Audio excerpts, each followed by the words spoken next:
Good evening students வந்து பார்த்தீங்கன்னா எல்லாருக்கும் ஸ்பெஷலான ஒரு குட் ஈவினிங்ப்பா. ஓகேங்களா? வந்து பார்த்தீங்கன்னா ஸ்கூல் ஸ்டூடெண்ட்ஸ்க்கு வந்து பார்த்தீங்கன்னா ஒரு இம்பார்ட்டண்ட் அப்டேட்டு. அது என்னென்னு வந்து பார்த்தீங்கன்னா தென் மாவட்டங்களில் வந்து பார்த்தீங்கன்னா பரவலான கனமழை வந்து பார்த்தீங்கன்னா பெய்து வருதுப்பா.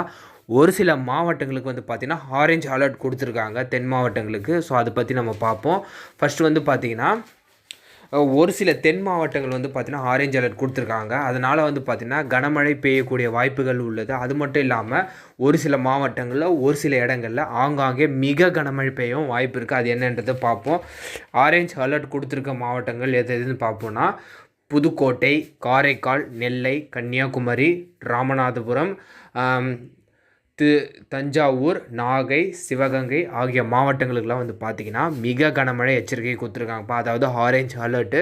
ஸோ வந்து பார்த்திங்கன்னா அது மட்டும் இல்லாமல் கடலூர், நாகை, மதுரை, காரைக்கால், தேனி, தென்காசி, தூத்துக்குடி போன்ற மாவட்டங்களையும் பார்த்திங்கன்னா கனமழை பெய்யறதுக்கான வாய்ப்புகள் உள்ளதுன்னு சொல்லியிருக்காங்க. ஸோ நான் சொல்லியிருக்க மாவட்டங்கள்லாம் வந்து பார்த்திங்கன்னா கனமழை பெய்யறதுக்கான வாய்ப்புகள் உள்ளதுப்பா. ஸோ அது மட்டும் இல்லாமல் நாளை நான் குறிப்பிட்ட மாவட்டங்களில் விடுமுறை அளிக்க வாய்ப்புகளும் மிகவும் அதிகமாக இருக்குது. ஸோ குறிப்பாக வந்து பார்த்திங்கன்னா ஃபஸ்ட்டு நான் சொன்னல ஒரு சில மாவட்டங்கள் அதுக்கு ஆரஞ்ச் அலர்ட் கொடுத்துருக்காங்க.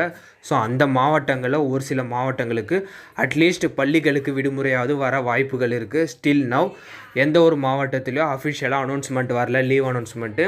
மேபி இன்றைக்கி நைட்டு வரலாம். அப்படி இல்லைனா நாளை காலை ஒரு 6 to 7க்குள்ளே வந்து பார்த்திங்கன்னா லீவ் அனௌன்ஸ்மெண்ட் வரலாம்ப்பா, முக்கியமாக தென் மாவட்டங்களுக்கு. ஓகேங்களா? ஸோ லீவ் அனௌன்ஸ்மெண்ட் வந்துச்சுன்னா நான் உங்களுக்கு மறக்காமல் அப்டேட் பண்ணுறேன். மறக்காமல் வந்து பார்த்திங்கன்னா இந்த அப்டேட்டை உங்கள் ஃப்ரெண்ட்ஸ் அண்ட் ஸ்டூடெண்ட்ஸ்க்கு ஷேர் பண்ணிடுங்கப்பா.